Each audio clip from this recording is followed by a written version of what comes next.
திருவள்ளுவரை பற்றிய ஒரு திரைப்படத்தை எடுப்பது என்று முடிவெடுத்து இன்றைக்கு அதனுடைய முதல் நோக்கு ஃபர்ஸ்ட் லுக் வெளியிடுகின்ற வாய்ப்பை தந்த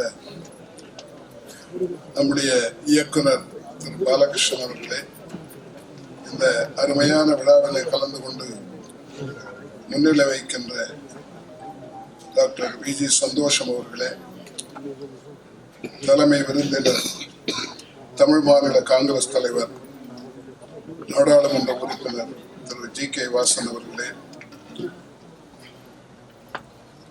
நன்றியுரை கூற இருக்கின்ற முன்னாள் சட்டமன்ற உறுப்பினர் திரு மனோகரன் அவர்களே, இன்றைக்கு விருதுகளை பெற்ற பெரியோர்களே, தாய்மார்களே, மௌனராகம் குழுவினரே, அனைவருக்கும் வணக்கம்.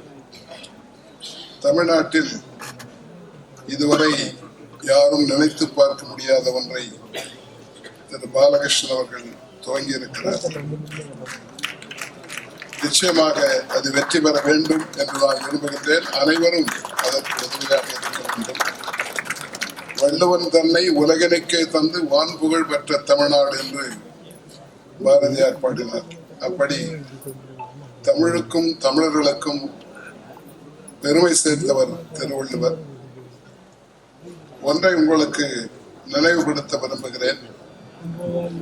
1930களிலே காந்தியடிகள் அன்றைக்கு சோவியத் யூனியன் தலைநகராக இருந்த மாஸ்கோவில் வாழ்ந்து கொண்டிருந்த அறிஞர் டால்ஸ்டாய் அவர்களுக்கு ஒரு கடிதம் எழுதினார்.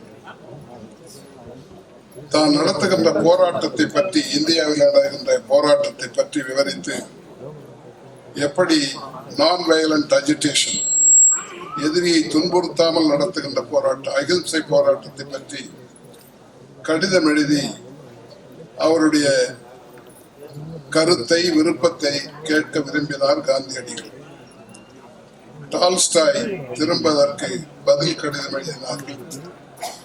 காந்தியடிகளை வெகுவாக பாராட்டிவிட்டு அதில் இடையில குறிப்பிட்டார்கள், இது இந்தியாவுக்கு புதிதல்ல, சுமார் 2000 ஆண்டுகளுக்கு முன்னாலேயே இதை பற்றி உங்கள் ஊரிலே ஒரு புலவர் எழுதியிருக்கிறார் என்று சொல்லி, இன்னா செய்தாரை ஒடுத்தல் அவர் நாம நன்மையும் செய்துவிடும் என்ற திருக்குறளின் மொழிபெயர்ப்பு அதிலே சொல்லி காந்தியடிகளுக்கு எழுதினார். அதுவரை காந்தியடிகள் திருக்குறளை படித்ததில்லை. இதை பார்த்த பிறகு ஆங்கில நூலை வாங்கி வர சொல்லி மொழிபெயர்ப்பை காந்தியடிகள் படித்துவிட்டு, எனக்கு அடுத்த பிறவி இருக்குமானால் நான் தமிழனாக பிறந்து தமிழிலேயே திருக்குறளை படிக்கிறேன். அப்படிப்பட்ட திருக்குறளை நமக்கு தந்த திருவள்ளுவரை பற்றி அருமையான ஒரு படத்தை எடுப்பதற்கு முயற்சி எடுத்திருக்கின்ற பாலகிருஷ்ணன் அவர்களுக்கு மறுபடியும் வாழ்த்துக்கள். இந்த திருக்குறளை படித்தவர்களுக்கு தெரியும், நிறைய பேர் இன்னும் படிக்காமலே இருக்கிறார்கள் என்பதும் தெரியும். கொஞ்சம் கொஞ்சம் படிப்பாங்க, ஒரு 5 குறள் 10 குறள், அதுல இருக்கிற 1330ஐயும் படிக்க வேண்டும். காரணம், அவரை போல் ஒரு உலக பொதுமறை நூல் எதுவும் உலகத்தில் இருப்பதாக எனக்கு தெரியவில்லை. மத நூல்களுக்கு அப்பாலே அதிகமாக மொழிபெயர்க்கப்பட்ட நூலும் திருக்குறள் தான். திருக்குறளை படித்தீர்களானால் ஒரு பக்கம் பார்த்தால் பெரிய சீர்திருத்தவாதியாக தெரிவார். பிறப்புக்கும் எவ்வுயிருக்கும் என்று எழுதியவர் திருவள்ளுவர். ஆண்டவனே ஜாதியை படைத்தான் என்று சொல்லுகின்ற நாட்டில் தலையிலே பிறந்தவன், தோளிலே பிறந்தவன், இடுப்பிலே பிறந்தவன், காலிலே பிறந்தவன் என்று சொல்லிக் கொண்டிருக்கிற காலத்தில் பிறப்பிலே உயர்வு தாழ்வு கிடையாது என்று சீர்திருத்தி பேசியவர். அதே போல் சில பேர் வசதியாக இருப்பார்கள், சில பேருக்கு ஒன்றுமே இருக்காது. சாப்பிடக்கூட உணவில்லாத மக்கள் இருக்கின்ற அந்த நிலையை பார்த்து, இறந்தும் உயிர் வாழ்தல் வேண்டின் பறந்து கடுகை உலகையற்றான் என்று ஒரு கம்யூனிஸ்டாக, சோசியலிஸ்டாக எழுதியது இன்றைய வார்த்தைகளை பயன்படுத்த வேண்டுமானால் அப்படிப்பட்ட கருத்து. அதுல எங்கும் எந்த கடவுளை பற்றியும் கிடையாது, கடவுள் என்ற வார்த்தையே கிடையாது. மதம் என்ற வார்த்தையும் கிடையாது. அதே போல் தமிழ்நாடு தமிழர் என்பதும் கிடையாது. உலகத்திற்கே எழுதப்பட்ட நூல் அது. அதனால்தான் உலக பொதுமறை என்று சொல்லுகிறோம். நாம் அந்த மொழிக்கு சொந்தக்காரர்கள் என்பதே நமக்கு பெரிய பெருமை. தமிழுக்கு சொந்தக்காரர்கள்.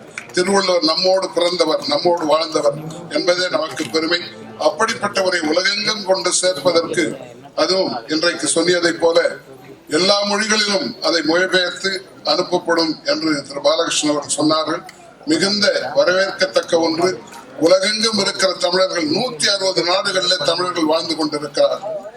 100 நாடுகளுக்கு மேலே குடியுரிமை பெற்றிருக்கிறார்கள். அப்படிப்பட்ட உலகத்திலே இந்த மொழி ஒன்றுதான் இந்திய மொழிகளிலே 4 நாடுகளிலே அங்கீகரிக்கப்பட்ட மொழியாக, ஆட்சி மொழியாக இருக்கிறது. அப்படிப்பட்ட தமிழுக்கு முக்கியத்துவம் தந்த, உலகுக்கே நமக்கு அறிமுகப்படுத்திய திருவள்ளுவருக்கு இந்த படத்தை தயாரிப்பது மிகச்சிறந்தது, வரவேற்கத்தக்கது. தமிழ் உலகமே இதை பாராட்ட வேண்டும்.